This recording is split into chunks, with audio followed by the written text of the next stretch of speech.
Hi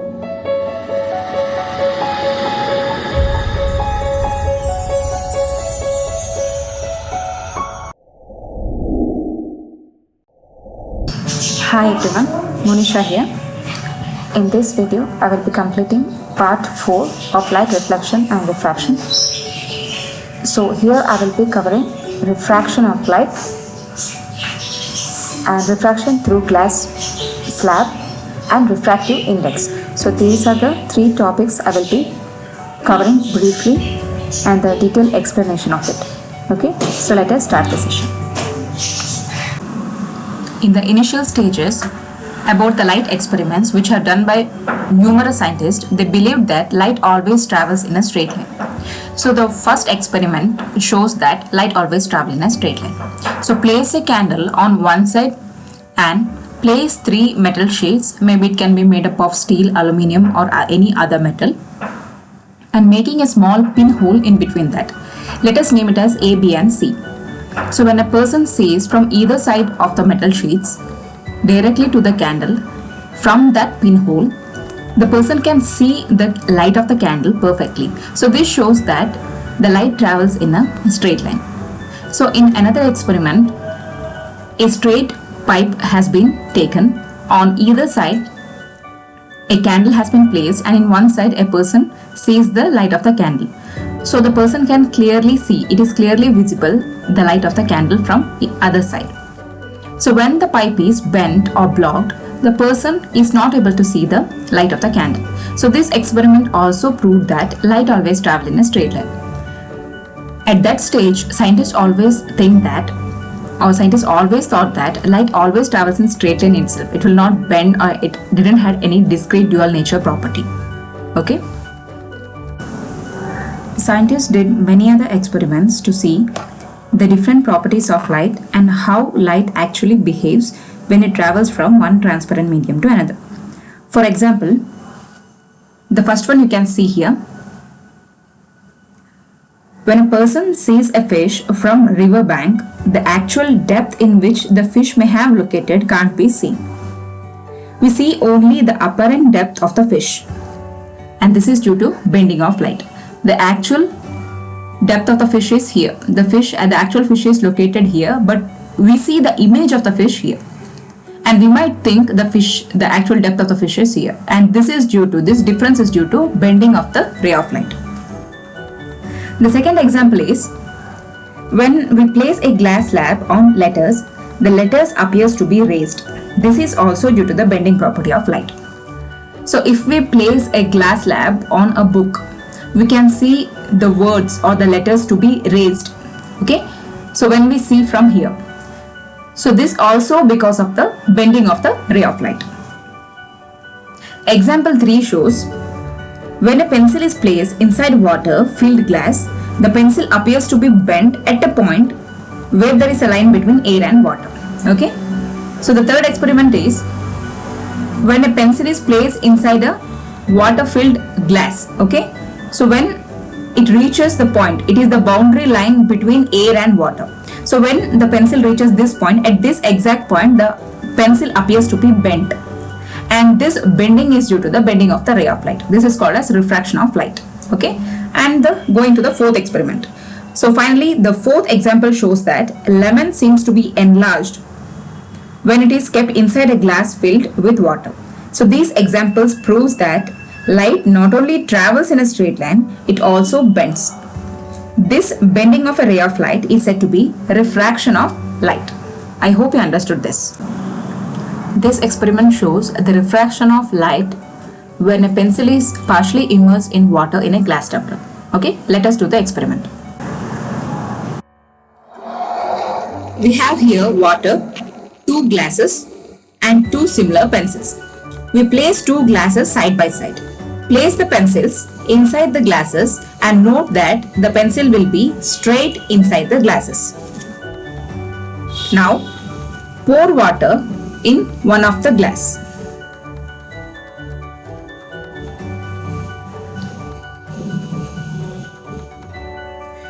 Now what do you see? The pencil appears bent at the boundary between air and water. Is the pencil really bent? No. This apparent bending of the pencil is because of the speed of light is different in air and water. So, the light coming from one part of the pencil which lie below the water changes its direction when it comes out of the air.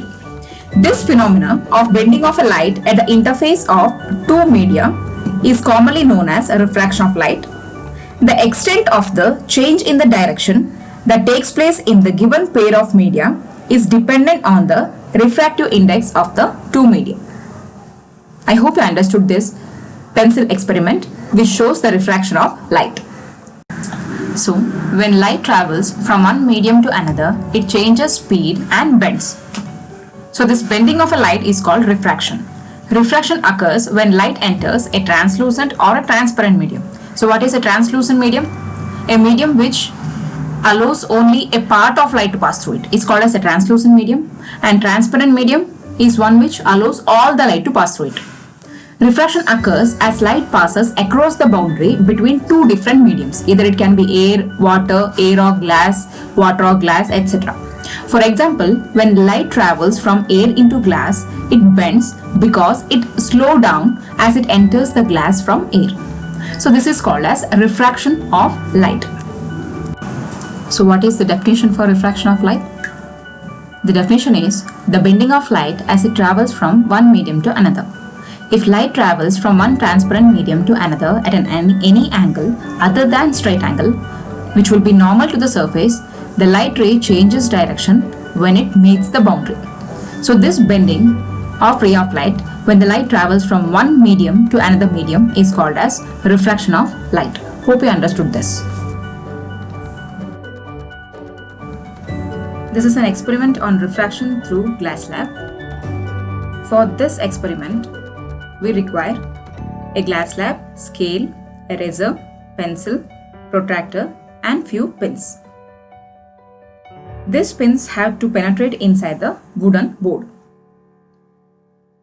So I have taken a wooden board also, on which I have kept this A4 size paper. To start this experiment, first we need to take two pins and a glass slab. Keep the glass slab in the center of the A4 sheet. To support, the pin should be rigidly fixed on the paper, else the paper will move and we won't get the perfect angles for the experiment. So, we should fix the pin on opposite side of the A4 sheet, just like this. Next, we need to draw the outline exactly as the shape of the rectangular glass prism.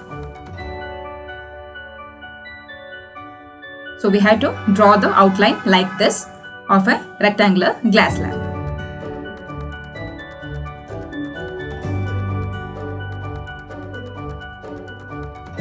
This is the outline of a glass slab.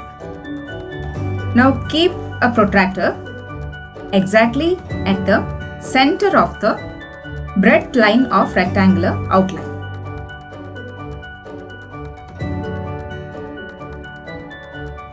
And mark 60 degree in the protractor. We should place the protractor exactly the center of the protractor to that dot which we have mentioned there. And the horizontal line of the protractor should be on the breadth line of the protractor.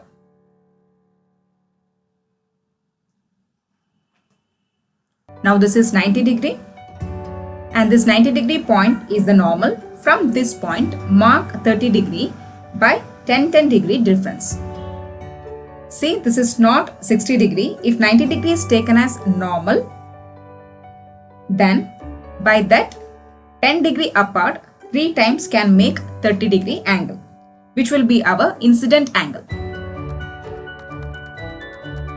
Now, draw a line. With the help of a scale, draw a normal line and draw a incident ray at an angle of 30 degree with respect to normal.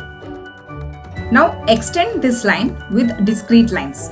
We need to extend this incident line. Next, place the glass slab back to its position. Now we need to place the glass slab back to its position.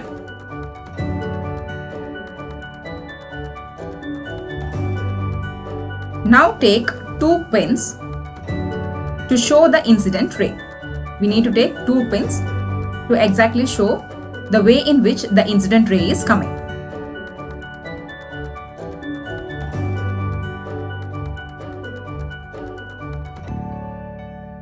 This is the way we need to fix the 2 pins on that incident ray line. Now from other side of the glass slab, we need to see the direction of that incident ray. We need to keep our eye in such a position to keenly observe the incident ray from the glass slab. For that, we need 2 more pins which are straight line with the incident ray with respect to the glass slab. 2 pins should be placed in such a manner that all the 4 pins should be aligned with each other.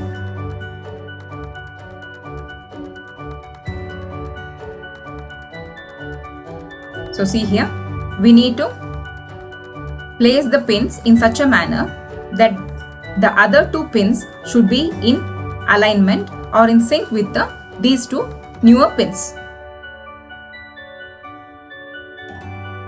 so that all the 4 pins should saw as a straight line path. From this side, it's appearing like all 4 pins are in straight line. Let me try to show you this. You can see here all 4 pins are aligned with each other and of course appearing in a straight line. Now we need to remove these 2 pins and we need to mark it as 2 points, and this will be our refracted ray. That is our emergent ray from the glass slab. Now this glass slab is not required, so I will keep it aside. Now with the help of a scale, we need to draw a straight line so that it passes through these 2 points. So this is the emergent ray. And now draw a normal with respect to the refracted ray. Now these 2 points need to be connected. These 2 points, that is the incident ray point and the emergent ray point, need to be connected. So draw a line joining the 2 points. The first ray is coming from air to glass, and when it hits the glass slab, it bends. And inside the glass slab, again this ray hits other side of the glass slab and it emerges out, which you can observe here. It is bending. When the ray of light left the glass slab, entered another air medium. This extended ray is parallel to the refracted ray. So I am again extending this ray of light. Okay, again I am extending this ray of light and it will be parallel to the emergent ray. And this distance is called as lateral shift. So let me measure it. So lateral shift is 1.3. Lateral shift is almost 1.3 centimeter.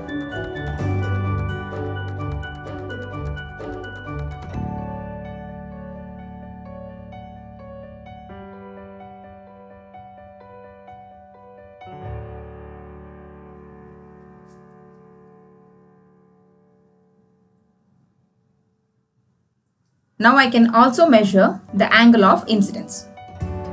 The center of the protractor should be clearly placed and the horizontal line of the protractor should be on the normal. The horizontal line should be on the normal and the center of the protractor should be on the dot. We can see that this angle is 20 degree. This angle, that is the incident angle. Refracted angle is 20 degree. The incident angle is 30 degree and the refracted angle is 20 degree. So this is the way to measure the angle of incidence and angle of refraction. Also we need to measure the angle of emergence. This is the angle of emergence. Okay. Again, place the protractor between the emergent ray and the normal It has to be 30 degree, but maybe some error happened by the manual experiment. So the emergent ray is turned out to be 28 degree. It has to be 30 degree. Incident angle should be equal to emergent angle. I hope you understood this. Moving on to the very important part, that is laws of refraction. The laws of refraction has two laws. The first law states that the incident ray, the refracted ray and the normal to the surface separating the two media at a point of incidence all lie in the same plane. And the second law states that the ratio of sine of the angle of incidence to the sine of the angle of refraction is always constant for a given pair of media. And this second law is also called as Snell's law. If in your exam, if they ask define Snell's law, then you can simply write the second law of refraction itself. Okay. So these two laws are represented by a pair of diagrams. Here you can see here. So this is the actual fish, where this is the reflected ray of the fish. So the incident ray, if you assume the ray is coming from this actual fish, so this will be the incident ray and the refracted ray, and normal will be the edge of this tank. Okay, all lie in a same plane. Here you can see the incident ray and the refracted ray and the normal all lie in the same plane. Okay, in the second, so this will be the first medium and this will be the second medium. So if N1 is the medium 1 and N2 is medium 2, then the ratio of sine of angle of incidence to the sine of angle of refraction is always constant. Okay, these are the two very important laws of refraction. I hope you understood this. Moving on to the very important topic of this session, that is refractive index. We already know refraction of light means bending of a ray of light when the light travels from one medium to another. So what is this bending of ray of light? The speed of the light is higher when the light travels in vacuum. Okay, but when this light travels from vacuum to any other medium, for example glass, air, water, ground glass, etc. So what happens? This speed of light decreases. Okay, the speed of light is highest in the vacuum, whereas with compared to any other medium, it will just decreases. Okay, so this slowing down of this speed of light is measured by an index, and that index is said to be refractive index. Okay, so this refractive index is a measure of how much light slows down when it goes into a new medium from vacuum. And this refractive index is given by the symbol N. N for vacuum is equal to 1. Okay, so refractive index is given by the formula N is equal to C by V, where N is refractive index, C is velocity of the light in vacuum, and V is velocity of the light in any given medium. So N is equal to C by V. Here I have listed the refractive index of many materials. There is no need of memorizing all these things. They will not ask you. Just for your reference, I have included this. Okay. For example, vacuum 1.00, air 1.020, ice 1.310, alcohol 1.329. So these are the refractive index. If it is increasing means the speed of light is less. If it is decreasing means the speed of light is more. Okay. So Snell's law. I have already told you what is Snell's law. It is the second law of laws of refraction. So according to Snell's law, when a light ray travels into a denser medium, it slows down and bends towards the normal. When it moves to a less dense medium, it speeds up and bends away from the normal. So this is the thing you have to keep it in my mind. Okay. So in the case of air and water, air is considered as a rarer medium. Okay, and the water is considered as denser medium. So when the refractive index is more in water in compared to air. Okay, so when it moves, it will bend, and this bending will be towards the normal when a ray of light travels from rarer to denser, and this ray of light moves away from the normal when it moves from denser to rarer. Okay, so this relationship is given once again, the relation of refractive index with light ray bending. So if the refractive index of medium 1, the green color is said to be a medium 1 and the blue color is medium 2. Let us assume that. Okay.